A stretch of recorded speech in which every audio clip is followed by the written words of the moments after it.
Gamepad que foi utilizado para o controle do protótipo gera eventos no sistema operacional e esses eventos têm valores associados a eles. A gente tem aqui o valor que o evento está tendo. Quando ele está em 128 é porque a variável y está em descanso. A mesma coisa para a variável x, quando ela está em 128, o joystick está em descanso. Se eu coloco o joystick todo para cima, o valor retornado pelo evento é 0, todo para baixo é 255, todo para a esquerda o valor em x é 0 e todo para a direita o valor em x é 255. A biblioteca que eu usei para controlar os motores, ela disponibiliza um objeto chamado motor que permite o controle da direção e velocidade do motor utilizando a técnica de PWM. Os métodos que controlam a movimentação do motor para frente e para trás aceitam um valor entre 0 e 1, simbolizando o motor parado e o motor na sua máxima velocidade. Por isso eu precisava pegar os valores do joystick do controle e converter para uma forma em que me permitisse extrair um valor entre 0 e 1 para que eu pudesse utilizar nesses métodos. A função f de x que está sendo mostrada faz exatamente isso. Quando o valor em x é 0, ela devolve 1. Quando o valor em x é 128, ela devolve 0. E quando o valor em x é 256, ela devolve 1. Utilizando essa função nas duas variáveis devolvidas pelos eventos do Gamepad, eu vou ter então um ponto em que cada coordenada vai de 0 até 1. Depois que eu tenho esse ponto, eu utilizo a norma euclidiana comum para recuperar um valor que pode ser usado como o PWM. Porém, quando os dois valores forem 1 e 1, ele não vai me devolver um valor menor que 1, ou menor ou igual a 1. Então, se for maior que 1, eu arredondo para 1.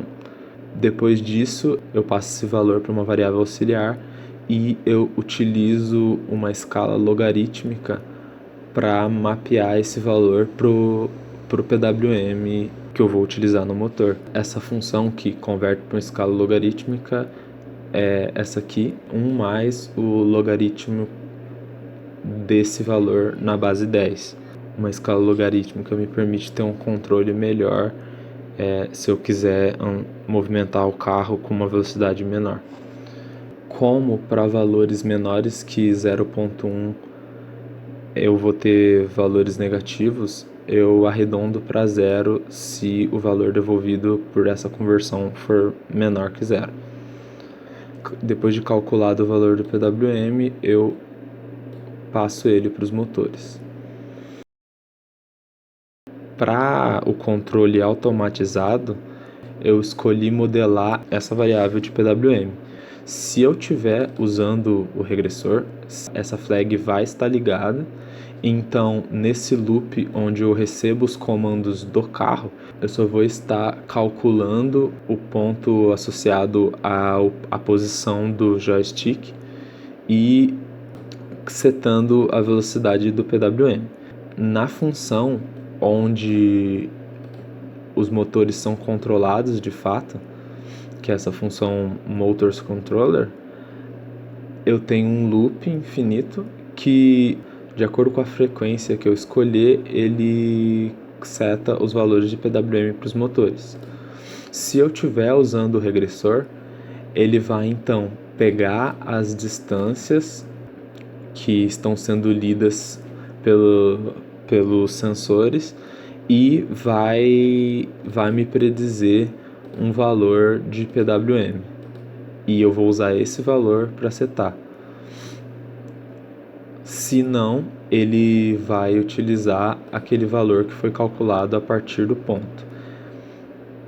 Esse ponto ele também diz a direção em que o carro vai se mover, então eu ainda preciso calcular ele, mesmo não utilizando o valor de PWM a partir dele. Existem ainda mais algumas funções que calculam o valor do PWM para cada uma das rodas. Depois essas variáveis são usadas para setar os valores dos motores.